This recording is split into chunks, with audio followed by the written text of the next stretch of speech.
নমস্কার দর্শক বন্ধু, জীবনবাণী অনুষ্ঠানে আপনাকে স্বাগত জানাই।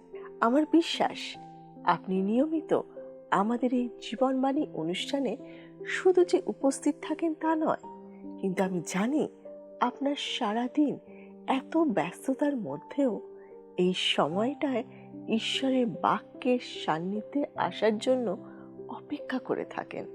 ঈশ্বরের বাক্য আমাদের জীবনে প্রত্যেক দিন নতুন নতুন আশীর্বাদ বহন করে আনে।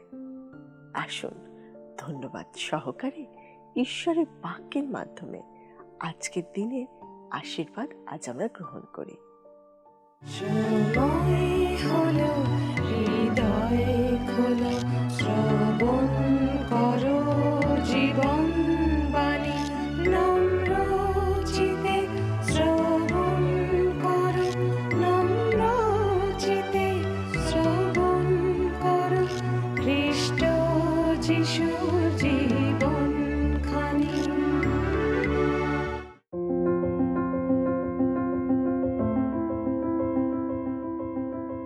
আপনি নিশ্চয়ই জানেন এই অনুষ্ঠানে আমরা পবিত্র বাইবেলের বিভিন্ন পুস্তক থেকে ধারাবাহিকভাবে আলোচনা করে থাকি। আজকে থেকে আমরা বাইবেলের পুরাতন নিয়মের জিরোমিয়ের বিলাপ পুস্তকটির আলোচনা করব। এর আগে আমরা জিরোমীয় ভাবাদির পুস্তকটি আলোচনা করেছি। আমরা দেখেছিলাম জিহুদা রাজ যোশিয়ের সময় জিরোমীয় ভাওবাদী হওয়ার আহ্বান পেয়েছিলেন। সময়টা ছিল 626 খ্রিস্টপূর্বাব্দ এবং প্রায় 40 বছর ধরে তিনি জিহুদিয়াতে ঈশ্বরের বার্তা ঘোষণা করেছিলেন, কিন্তু কোনো ফল হয়নি। তিনি দেখেছেন একে একে জিহুদি রাজারা, অধ্যক্ষেরা হত হয়েছেন, বন্দী হয়েছেন এবং সবশেষে সমগ্র জিহুদা ধ্বংস হয়েছে। জেরুসালেমকে আগুনে পুড়িয়ে দেওয়া হয়েছে। বেশিরভাগ মানুষকে বন্দি করে বাবিলে নিয়ে যাওয়া হয়েছে, আর অবশিষ্ট অল্প কিছু জিহুদি তারা মিশরে পালিয়ে গেছে। জেরুসালেমের জন্য, জিহুদার জন্য এবং তার স্বজাতি জিহুদিদের জন্য তার হৃদয় দুঃখে ভেঙে যাচ্ছে। তার সেই দুঃখেরই প্রকাশ এই বিলাপ পুস্তকে রচিত হয়েছে। পৃথিবীর বিভিন্ন দেশ বিভিন্ন সময়ে বিভিন্ন কারণে ভয়ঙ্কর এবং দুঃখজনক পরিণতির মধ্যে দিয়ে গেছে, কিন্তু জিরোমীয় ভাবাদির মতন দুঃখে ভারাক্রান্ত হৃদয়ে সেই বিবরণ আর কেউ লিখে যায়নি। রাজা যোশীয় এবং জিরোমীয় সমবয়সী ছিলেন। তারা দুজনে ভালো বন্ধু ছিলেন। তারা প্রায় একই সময়ে কার্যভার গ্রহণ করেছিলেন। রাজা যোশীয় দেশে অনেক সংস্কারমূলক কাজ করেছিলেন। মানুষ পরিবর্তিত হয়েছিল, যদিও সেটা বাহ্যিক পরিবর্তন, অন্তরে নয়। ফোরন নাখোর বিরুদ্ধে অকারণ যুদ্ধ করে যোশীয় হত হয়েছিলেন। তারপরে 4 জন মন্দ রাজা, জিহোয়াহস, জিহোয়াকিম, জিহোয়াখিন এবং সিদিকিয়ের সময়ও তিনি মন পরিবর্তনের বার্তা ঘোষণা করেছেন। জেরুসালেমের বিনাশের ভাববাণী করেছেন, কিন্তু কোনো ফল হয়নি। তাকে জেরুসালেমের ধ্বংস দেখতে হয়েছিল। বিলাপ পুস্তকটিতে মৃত্যু শোক গাথার মতো 5টি শোকের কবিতা আছে। এইসব কবিতাগুলি বর্ণনা করা প্রকৃতই কঠিন। এগুলো শুধু দুঃখ আর চোখের জলে ভরা। এগুলো বেদনার বিজয় গীতি, করুণার কবিতা, উদ্দীপ্ত প্রবচন। এ যেন হৃদয় বিদারক স্তব গান, বেদনার প্রার্থনা সঙ্গীত, দুঃখের ঝঙ্কার আর স্থানান্তরের কাহিনী। বিলাপ হলো বাইবেলের সেই স্থান যেখানে মানুষ হাহাকার করে। বিলাপের মধ্যে আমরা জিরোমীয় ভাবাদির সেই ভগ্ন চূর্ণ হৃদয়কে খুঁজে পাই। যে ভাববাণী তাকে বলতে হয়েছিল তার জন্য তার হৃদয় ভেঙে গেছিল। তার দুঃখের সহভাগী কেউ ছিল না। তিনি একাই নীরবে কেঁদে গেছেন। আমরা জানি শিশুরা চিৎকার করে কাঁদে আর মায়েরা নীরবে চোখের জল ফেলে। জিরোমীয় ভাবাদির এই রকম মাতৃসুলভ হৃদয় ছিল। তিনি খুব দায়িত্ববান, সংবেদনশীল এবং দয়ালু ছিলেন, কিন্তু তবু তাকেই ঈশ্বর বেছে নিয়েছিলেন এই কঠিন সংবাদ দেওয়ার জন্য, জেরুসালেমের ধ্বংসের ভাববাণী করার জন্য। তাকে এই বার্তা দিতে হয়েছিল যেন সবাই নবুখুদ্নেছারের কাছে আত্মসমর্পণ করে।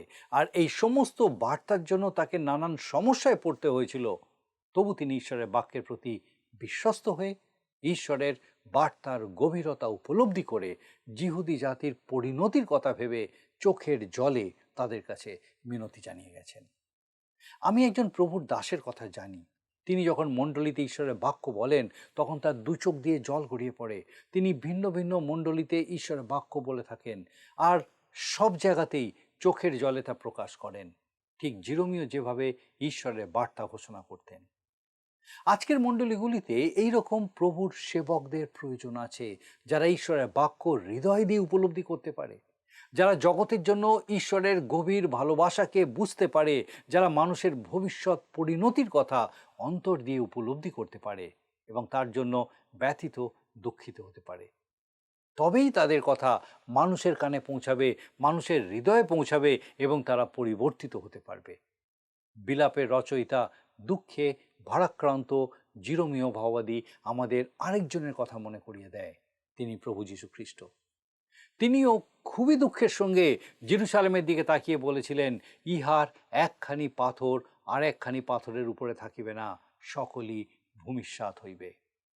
জিরোমীয় ভাওবাদী জেরুসালেমের ধ্বংসাবশেষের দিকে তাকিয়ে গভীর ব্যথায় এই বিলাপ গীতি রচনা করেছিলেন, আর প্রভু যীশু পুনর্নির্মিত জেরুসালেমের মন্দিরের দিকে তাকিয়ে তার ধ্বংসের ভবিষ্যৎবাণী করেছিলেন। আমরা জানি 70 খ্রিস্টাব্দে সেই মন্দির পুড়িয়ে দেওয়া হয়েছিল এবং শহর ধ্বংস করা হয়েছিল। রোমান সম্রাট টাইটাসের নেতৃত্বে ভয়ঙ্কর হত্যালীলা চলেছিল। আসুন পাঠ করি বিলাপ প্রথম অধ্যায় প্রথম পদ। দেখুন লেখা আছে, হায় সেই নগরী কেমন একাকিনী বসিয়া আছে, যে লোকে পরিপূর্ণা ছিল। সে বিধবার ন্যায় হইয়াছে, যে জাতিগণের মধ্যে প্রধানা ছিল। প্রদেশ সমূহের মধ্যে যে রাজ্ঞী ছিল, সে কর্মাধীনা দাসী হইয়াছে। জিরোমীয় ভাওবাদী নিচু স্বরে জেরুসালেমের ধ্বংসের কাহিনী শুরু করলেন। ধ্বংসের কারণস্বরূপ তিনি দুটি বিষয় উল্লেখ করেছেন।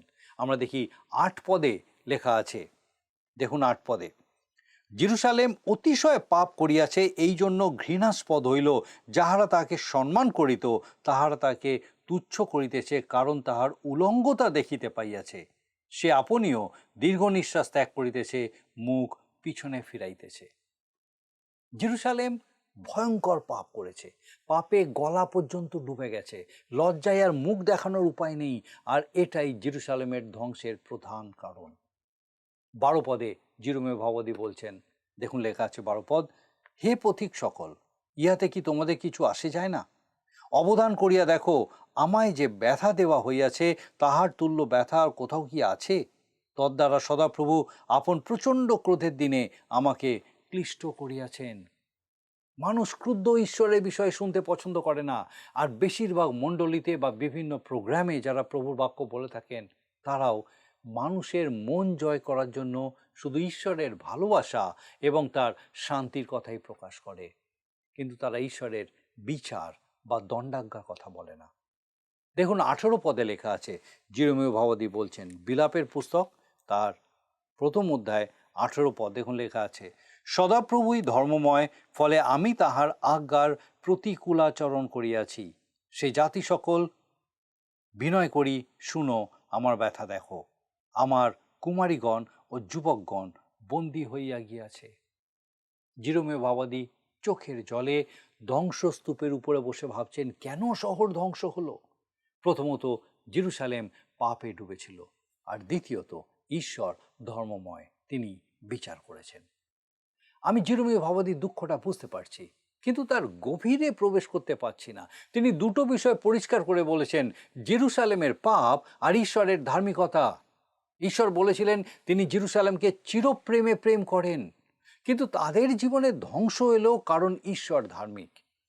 প্রকাশিত বাক্যে ঈশ্বরের যে ভয়ঙ্কর ক্রোধের কথা বলা আছে, সেই প্রসঙ্গে একজন বিখ্যাত মানুষ বলেছেন, জগতের মঙ্গলের জন্য এটা অবশ্যম্ভাবী।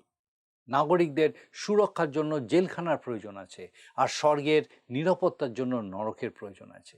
যে দেশ দুর্নীতির বিচার করে না, সে দেশ শেষ হয়ে যায়, আর ঈশ্বর যদি মন্দতাকে প্রশ্রয় দেন, তবে তিনি ঈশ্বর নন।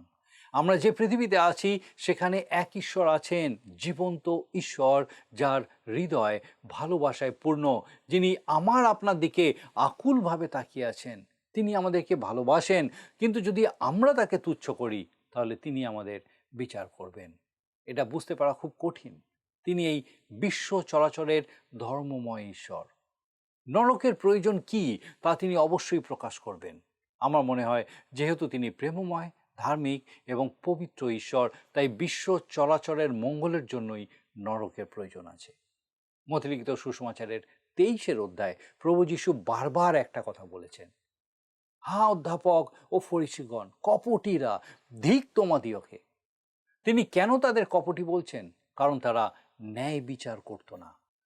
যদি আমাদের খ্রিস্ট বিশ্বাস আমাদের জীবনে, আমাদের হৃদয়ে, আমাদের আচরণে প্রকাশ না পায়, তাহলে আমরা কপটি অর্থাৎ ভণ্ড। প্রভু যীশু আজও চোখের জলে আমাদের দিকে তাকিয়ে আছেন। যদি আমরা তার প্রতি না ফিরি, তাহলে তার থেকে খারাপ আর কি হতে পারে? ঈশ্বর জানেন তিনি কি করছেন। তিনি অন্যায় অপরাধ দেখে চোখ বন্ধ করে থাকতে পারেন না। তিনি তার অবাধ্য সন্তানদের শাস্তি দিচ্ছেন। তার কষ্ট হচ্ছে। জিরোমীয় ভাবাদীর মতন তিনিও চোখের জল ফেলছেন। যখন আমরা বুঝতে পারি না কি হচ্ছে, কেন হচ্ছে, তখন আমাদের উচিত ঈশ্বরের উপরে সমস্ত ভার দিয়ে দেওয়া, কারণ তিনি ধার্মিক, তিনি ন্যায় বিচার করেন। 12 পদে জিরোমীয় ভাবাদী একটা প্রশ্ন করেছেন। দেখুন লেখা আছে 12 পদ, হে পথিক সকল, ইহাতে কি তোমাদের কিছু আইসে যায় না? অবধান করিয়া দেখো, আমায় যে ব্যথা দেওয়া হইয়াছে, তাহার তুল্য ব্যথা আর কি কোথাও আছে? তদ্বারা সদাপ্রভু আপন প্রচণ্ড ক্রোধের দিনে আমাকে ক্লিষ্ট করিয়াছেন। আসলে লোকেরা কি সত্যিই এই বিষয় নিয়ে ভাবে? তারা ঈশ্বরের ভয়ঙ্কর রূপ দেখতে চায় না। তাদের কাছে ঈশ্বর প্রেমময়। আমিও বিশ্বাস করি ঈশ্বর প্রেমময়। সকলেরই উচিত বিশ্বাস করা যে ঈশ্বর প্রেমময়। তবে সেটা জীবনের সব ক্ষেত্রে। ঈশ্বর দয়ালু, তিনি ধার্মিক, তিনি পবিত্র এবং তিনি ন্যায় বিচারক। সব থেকে বড় বিষয় হলো, আপনি আপনার পাপ এবং তার জন্য ঈশ্বরের ক্রোধ সম্পর্কে কি চিন্তা করেন? এটা কি আপনার কাছে কিছুই না? জিরোমীয় ভাবাদীর পাশে বসে কাঁদবার মতো আর কেউ ছিল না। কিন্তু আমরা দেখতে পাই, যাদের বাবিলে বন্দি করে নিয়ে যাওয়া হয়েছিল, তারা সিয়নের কথা মনে করে কাঁদত। তারা যে শাস্তি পেয়েছিল তার জন্য কাঁদত। কিন্তু কজন প্রকৃত অনুতপ্ত হয়েছিল? প্রভু যিশুর জন্ম, মৃত্যু এবং পুনরুত্থান, যা আমরা প্রায় শুনে থাকি, কারণ সেগুলো আমাদের জন্য ঈশ্বরের ভালোবাসা। কিন্তু আমরা কি জানি কেন তিনি ক্রুশে হত হয়েছিলেন? 22 গীতে 1 পদে লেখা আছে, ঈশ্বর আমার, ঈশ্বর আমার, তুমি কেন আমাকে পরিত্যাগ করিয়াছ? আমাদের প্রভুকে যখন ক্রুশে ঝোলানো হয়েছিল, তখন তিনি এই কথা বলেছিলেন। আবার 3 পদে লেখা আছে, কিন্তু তুমিই পবিত্র, ইসরায়েলের প্রশংসা কলাপ তোমার সিংহাসন। ঈশ্বর নিজ পুত্রকে ত্যাগ করেছিলেন যেন আপনাকে আমাকে গ্রহণ করতে পারেন। এতে কি আপনার কিছু যায় আসে না? ঈশ্বর পবিত্র, তিনি ধার্মিক। আর প্রভু যীশু ক্রুশে মৃত্যুবরণ করেছিলেন কারণ আমরা পাপী। আপনি কি শুধু একটু শান্তি, একটু ভালোবাসা পাওয়ার জন্য প্রভুর কাছে আসেন? অথবা কি একটু আলাদা মানুষ হওয়ার জন্য আসেন? প্রভু যীশু কি ক্রুশে হত হয়েছিলেন শুধু এইটুকুর জন্য? আমি আপনাকে বলছি, মন দিয়ে শুনুন। প্রভু যীশু ক্রুশে হত হয়েছিলেন যেন আপনাকে নরকে যেতে না হয়। আপনাকে নরক থেকে উদ্ধার করার জন্যই তিনি ক্রুশীয় যাতনা সহ্য করেছিলেন। প্রভু যিশুই যে মুক্তিদাতা, তা ঘোষণা করা এবং পাপের জন্য জগৎকে দোষী করার জন্য পবিত্র আত্মা জগতে এসেছিলেন। এখন আপনি প্রশ্ন করবেন, কোন পাপ? চুরি, ডাকাতি, ব্যভিচার, নরহত্যা, এইসব? হ্যাঁ, সেগুলো তো বটেই, কিন্তু সব থেকে বড় পাপ তাকে বিশ্বাস না করা। জন লিখিত সুসমাচার 16 অধ্যায় 9 পদে লেখা আছে, পাপের সম্বন্ধে কেননা তাহারা আমাতে বিশ্বাস করে না। চোরের ক্ষমা আছে, প্রভুর ক্রুশের পাশে ডান দিকে দস্যু উদ্ধার পেয়েছিল। খুনির ক্ষমা আছে, মসি এবং পৌল দুজনেই খুনের দায়ে দোষী। স্তিফানের খুনে সাধু পৌল ইন্ধন জুগিয়েছিলেন, তারাও ক্ষমা পেয়েছিলেন। কিন্তু যদি আপনি প্রভু যীশু খ্রিস্টকে প্রত্যাখ্যান করেন, তাহলে আপনাকে বাঁচানোর জন্য ঈশ্বরের আর কোনো উপায় থাকে না।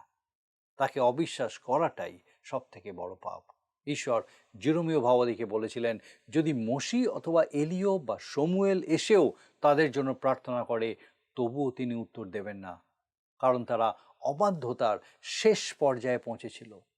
আধুনিক সভ্য সমাজেও বহু মানুষ চরম পর্যায়ে পৌঁছে গেছে। যদিও আমাদের কারোর অধিকার নেই বিচার করার, কার জীবনের আশা শেষ হয়ে গেছে এটার বিচারের অধিকার আমাদের নেই, কিন্তু এটা ঠিক মানুষ আজকে তাদের সীমা অতিক্রম করে ফেলছে। জেরুজালেম ঈশ্বরকে পরিত্যাগ করেছিল।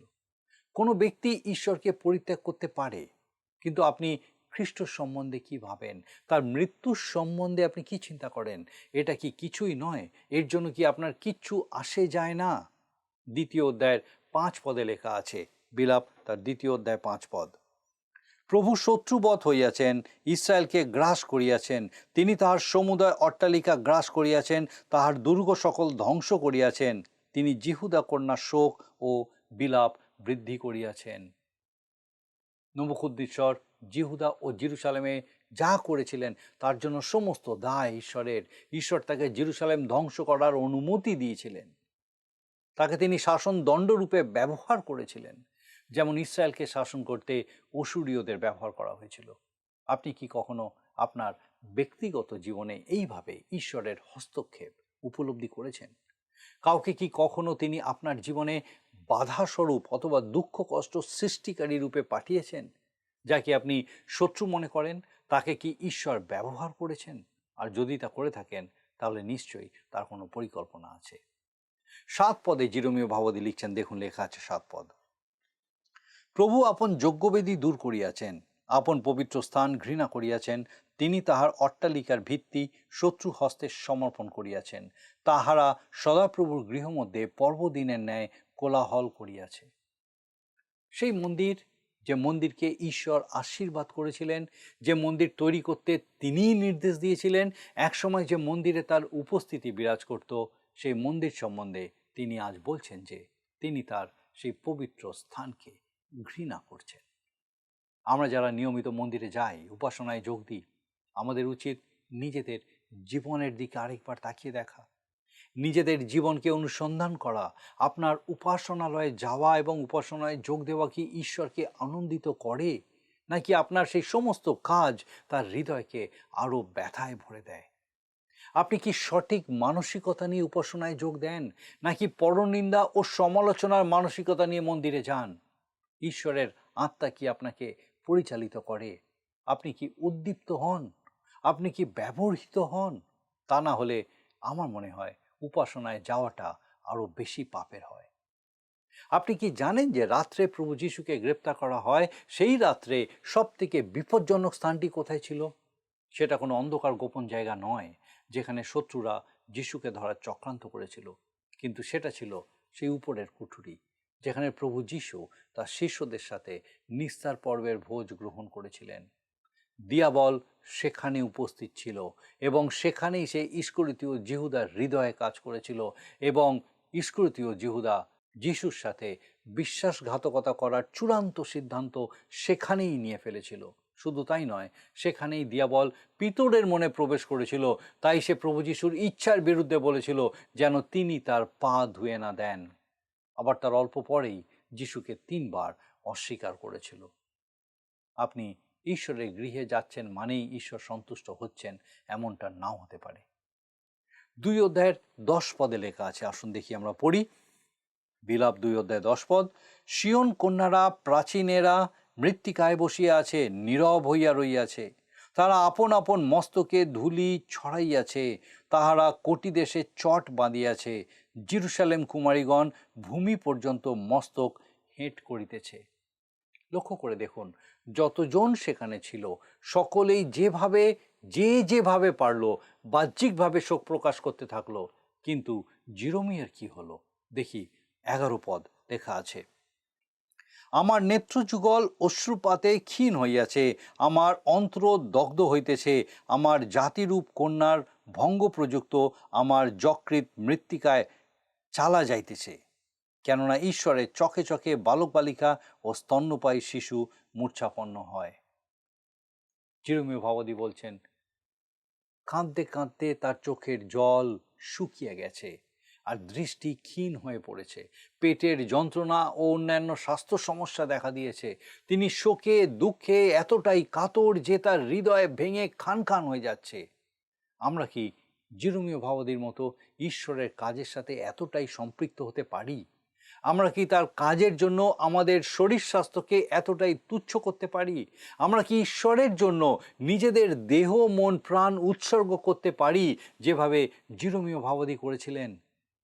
আসুন পাঠ করি 2 অধ্যায় তার 15 পদ লেখা আছে, যে সকল লোক তোমার নিকট দিয়া যায়, তাহারা তোমার দিকে হাততালি দেয়, আর শীষ দিয়া জেরুসালেম কন্যার দিকে মাথা নাড়িয়া বলে, এ কি সেই নগর যাহা পরম সৌন্দর্যের স্থল ও সমস্ত পৃথিবীর আনন্দস্থল নামে আখ্যাত ছিল? জেরুসালেমের দুর্দশায় তার শত্রুরা খুবই উচ্ছ্বসিত। মাঝে মাঝে আমরাও মণ্ডলীর অধঃপতন দেখে অনেক কড়া কথা বলি, অনেক সমালোচনা করি। আজ আমাদের প্রত্যেকের উচিত নিজেদের দিকে তাকানো। মণ্ডলীতে আমার অবদান কি? আমি কি মণ্ডলীর সাথে ওতপ্রোতভাবে জড়িত? যারা মণ্ডলীতে বিভিন্ন সেবা কাজে যুক্ত, তাদের বিষয়ে আমি কি সচেতন? মণ্ডলীর বিপদের সময়, মণ্ডলীর দুর্দিনে আমি কি এগিয়ে যাই, নাকি বাইরে দাঁড়িয়ে থেকে সমালোচনা করি? সমালোচনা করা, কঠিন কথা বলা, নিন্দা করা খুব সহজ, কিন্তু তাতে কোনো লাভ হয় না। জেরুসালেমের বিপদের দিনে জিরোমীয় ভাবাদী গভীর ব্যথায় কাতর হয়েছিলেন। আজ আমাদেরও সেই একইভাবে মণ্ডলীর পাশে, খ্রিস্টের দেহের পাশে দাঁড়াতে হবে। অধঃপতনের হাত থেকে, জাগতিকতার হাত থেকে, ঈশ্বর বিমুখতার হাত থেকে আমাদের মণ্ডলীকে, বিশ্বাসী বর্গকে রক্ষা করতে হবে। আমার বিশ্বাস আজকের অনুষ্ঠান আপনার ব্যক্তিগত জীবনে ও আপনার মণ্ডলিক জীবনে বিশেষ আশীর্বাদ নিয়ে আসবে।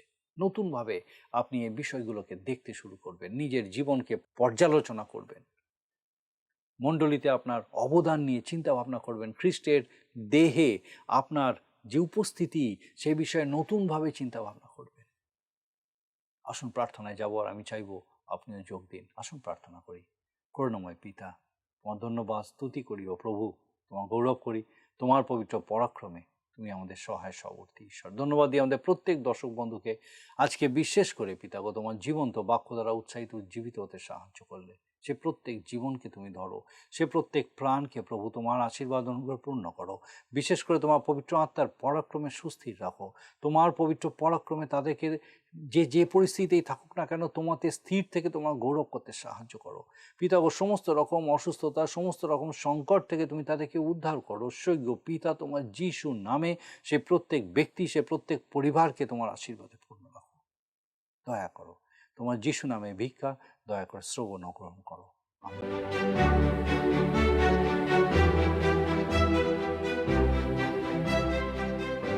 বন্ধুরা, আজকের বাক্য নিশ্চয়ই আপনার জীবনে এক নতুন আনন্দ যোগ করেছে। ভোরের আলো ফোটার সাথে সাথে যেমন পাখিরা আনন্দে কলতান শুরু করে, আমার মনে হয় ঈশ্বরের বাক্য শ্রবণ করলে আমাদেরও প্রাণ আনন্দে মেতে ওঠে। আপনি যদি আমাদের এই অনুষ্ঠান বা পুরাতন সম্প্রচারগুলি আবারও দেখতে চান, তাহলে আমাদের অফিসিয়াল ইউটিউব চ্যানেলটি সাবস্ক্রাইব করুন। ভালো লাগলে ভিডিওটি লাইক করুন এবং আপনার বন্ধু বান্ধবদের সাথে শেয়ার করুন। আর অবশ্যই আপনার মতামত কমেন্ট সেকশনে জানান। আপনার আনন্দের কথা আপনি আমাদেরকে জানাতে পারেন টিভি স্ক্রিনে দেওয়া নম্বরে। আমরাও আপনার সাথে প্রভুতে আনন্দ করব। এখন শুনে নিই আজকের দিনের প্রশ্ন। প্রিয় বন্ধু, আসুন আমরা আজকের প্রশ্নোত্তরে আসি। গত সপ্তাহের প্রশ্নের উত্তর অপশন বি, বাবিল। আজকের প্রশ্ন, বিলাপ পুস্তকটি কার লেখা? অপশন এ, যিশাইয়, বি, জিরোমীয়, সি, দাউদ, ডি, দানিয়েল। প্রিয় বন্ধু, এই প্রশ্নের উত্তর আগামীকাল সন্ধ্যা 6টার মধ্যে option A, B, C, D সহকারে আপনার নাম ও সম্পূর্ণ ঠিকানা সহ 9433497235 এই নম্বরে SMS বা লিখে পাঠাবেন।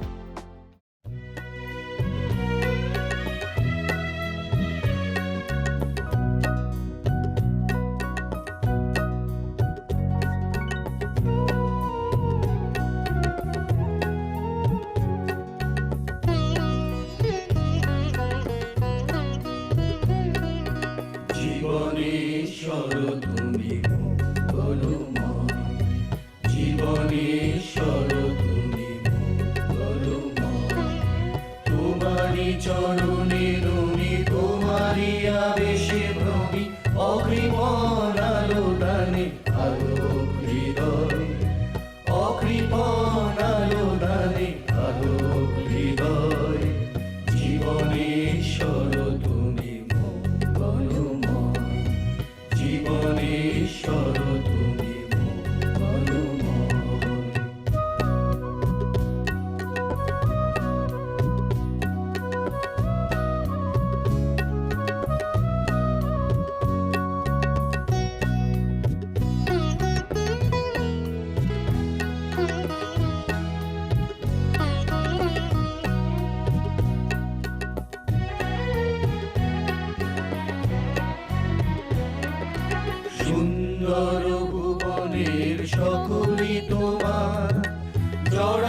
সকল খানি করুণা অপার, সুন্দর ভুবনের সকলই তোমার, জড়ানো সকল খানি করুণা অপার। তব মমতার ডোরে মোদের জীবন ভরে, তব মমতার ডোরে মোদের জীবন ভরে, বাধা পড়ে থাক যত সুখের সময়, জীবনেশ্বর তুমি মঙ্গলময়, জীবনেশ্বর তুমি মঙ্গলময়।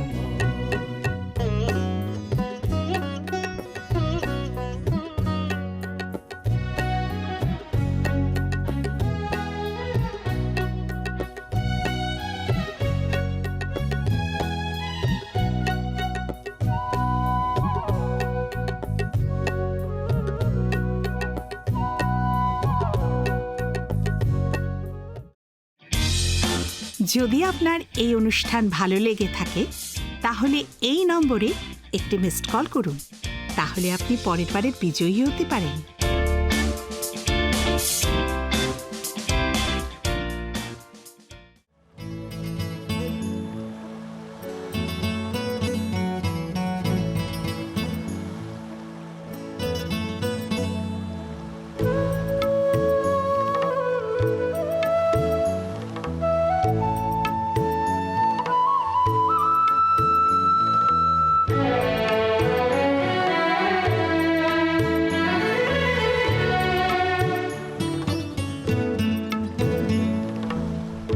সাগরে তুই কত নদী ধরবি বুকে আমার যিশু আপন করে অনন্তকাল আছেন ধরে জগত সংসার। সাগরে তুই কত নদী ধরবি বুকে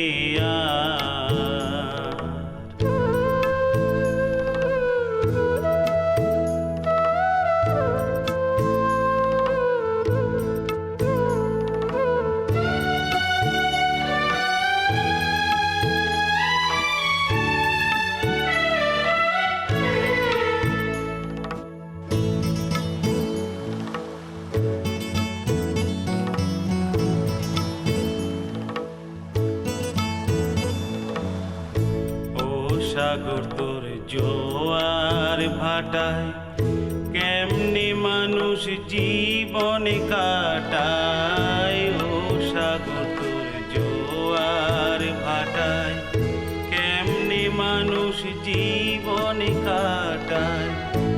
আমার যিশু অপার স্নেহে, আমার যিশু অপার স্নেহে শান্ত পারাবার। সাগরে তুই কত নদী ধরবি বুকে